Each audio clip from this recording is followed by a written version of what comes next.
তাদের অনেককে কাছে দিলেন, আর নির্যাতিত তারা হলো অবহেলিত। একবারও নান্দাইলের বিএনপি কে একত্রিত করার চেষ্টা করেন নাই। এটা কি ঠিক হলো? এর প্রতিবাদেই আজকে যখন সম্ভাব্য মনোনয়ন ঘোষণা করা হলো, আমরা সবাই একত্রিত হয়েছি। আমরা এখানকার 90% বিএনপি, উনি একটি ক্ষুদ্র অংশ।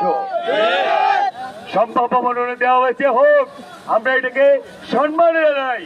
সেই সাথে আমরা সবিনয়ে আমাদের পার্টির ভারপ্রাপ্ত চেয়ারম্যানের কাছে অনুরোধ জানাই, আপনি একটু পুনর্বিবেচনা করেন।